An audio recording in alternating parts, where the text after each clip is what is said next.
Started across the board, on the board is on side, you know. And I used to, not understand, that kind of thing. He would telling me that stuff. And then I remember one time he told me, along with that, as far as my attitude, he said, son, the people that know the information that you know, if you present yourself as a student, they'll teach you. You know what I mean? And I remember getting and going to that job, that a Chevron, and all I was doing was pumping gas, And I seen this guy. He was always working on these cars, and we get to chopping it up, and he seemed pretty cool. And I didn't know how to ask this dude to teach me these things. You know what I mean? I didn't know why I should ask this guy to teach me. You know what I mean? But I knew that I needed to learn that stuff. I needed to be able to get knowledge so that I could not just be, pumping this gas. You know what I mean? And so one day, as I'm sitting, chopping it up with the dude, I told him, I said, yeah, man, I said, my grandfather, he was a mechanic. He worked on cars. And that dude used to always bring me outside, man, when I was a kid, and be like, come here. This right here, this is a wrench. This is that. Blah, blah, blah. He'd point to all that kind of stuff, and then he'd be up under there, and he'd say, grab a wrench. Give me the wrench. I'm giving it to him and everything, and he'd be trying to show me what he was doing, and I'd listen and look at it, but I didn't want to do it. I wanted to go back inside, watch some cartoons or something, going outside and playing, so I never really paid attention to what he was doing, And he said, oh, did you? He said, yeah. He said, that's usually how it is with kids, younger. He said, did you ever learn any of that stuff later? I was like, nah. He said, man, one of these days, you should come on a Saturday, man, and I can show you that kind of thing, right? He was like, oh, yeah, for sure. He said, well, look, up until then, when I do a job here, he said, just come over and check me out, man. Yeah. And so then he did that, and he showed me how to do oil changes. You know what I mean? And so I remember he did the oil change, and half the oil change went to me, and half the oil change went to him. As far as the money was concerned, I was like, oh man, this is cool. So I started working and everything, and my mentality had not changed. I just was like, I'm not in the war zone. I'm in Bellevue. Like, I'm chilling in Bellevue. You know what I mean? It's like, I'm not. And then my son, so after about 3 months of that, or 2 months working there, my son is now born.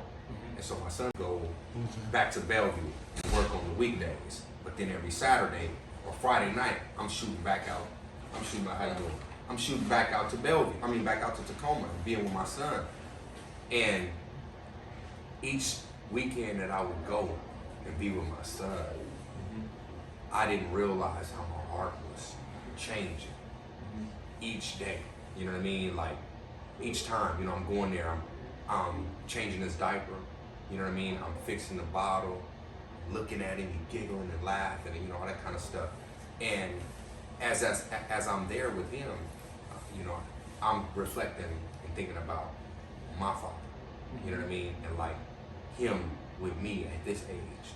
And then, I can remember even at that time, 20 years old, saying to myself, man, you gonna change everything. To my son, you gonna change the projection of everything. You ain't gonna go to the pen like me, like your grandfather, that kind of thing. And I spoke all that stuff. I remember speaking all that stuff to my son when he was just a little guy, And but like I said, my mentality hadn't changed. And I was out in Bellevue one night, and my brother got into it with some essays out there, and they was trying to jump him, and I ran out the store, cracked one of them, bam, cracked him. But the way I hit him, it was a clean shot, you know what I mean? And so it just broke a lot of stuff, you know what I mean? His face, you know what I mean? That kind of stuff. But I ended up getting charged with that particular charge, and I was going back and forth from Bellevue to Seattle. From Bellevue to Tacoma every weekend, going to see my boy. I didn't know that charge, that somebody, they pressed charges, and that they knew it was Jarrell's brother, Marlin Henderson, all that kind of stuff. I had no clue of that, so I'm just, going about my life and thinking that I'm making progress. You know what I mean? Like, I'm out the streets, that kind of stuff. Yeah. And when my son was 3 months old, I went back to Bellevue one night. Went back. I remember on my 21st birthday, I was in Tacoma, and I was with my older uncle, but he wasn't like old. You know what I'm saying? He was like, I was at 20. He was probably like 40. But he was still like one of them kind of still active, but not active. You know what I mean? Just old head wanna be active. You know. But I'm 21. I just turned 21, and I was on the hill with a couple cats from the hilltop. We was chilling and drinking, and I was on my way back, or I was getting ready to leave, and he told me, he said, "Hey nephew, you wanna drive?" Nah, man, it's my birthday. I ain't trying to do none of that, man. You know. So he drove, but I didn't know he was so drunk, and we was driving and he was mashing down 17 and actually L Street, when L could go all the way through 19 through to 19, and right on 17th on that island was there, and he just was mashing, and I seen him, and I'm like, he gonna turn, but he didn't turn. Bam! And smashed, you know, into the island. You know what I'm saying? Just like he kept going. Like he hit the thing and we was on top of the island, like, you know, like this. And I was like, you know, when you 21, 20, you too cool for a seatbelt, you know what I mean, all that kind of stuff. I didn't have my seatbelt on. So I smashed my face all up and everything. So my nose was broke, and my teeth my teeth was already jacked up. That's what I said jacked up, but you know, I ain't got the best teeth, the straight teeth, but they still kind of knocked them one back that way, and like, you know what I'm saying, I can run my teeth across my tongue across my, that ain't how my shit used to be. That ain't how that is, you know? Oh God. So it was jacked up. But that happened, and I remember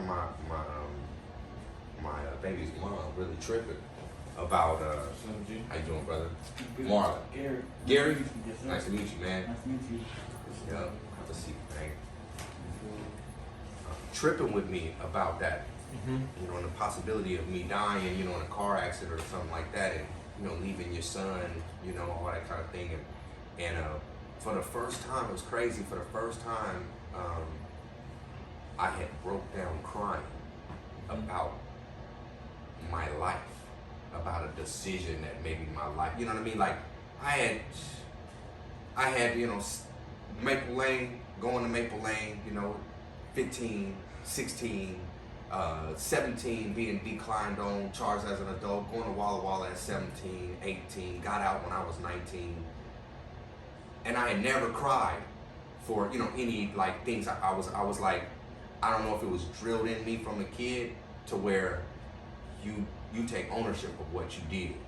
Like, period. You take ownership of what you did. And so I never cried about my mistakes that I made. You know what I mean? Like, as far as like, dang, I can't believe this. That type of cry. You know what I mean? I can't believe this. Like, you can believe this. You did it. You did this. It really you know? happened.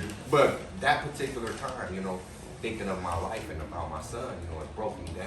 You know, and I can remember at that time, like, saying to God, like, I want to change. I need something to happen to me to change me. You know what I mean?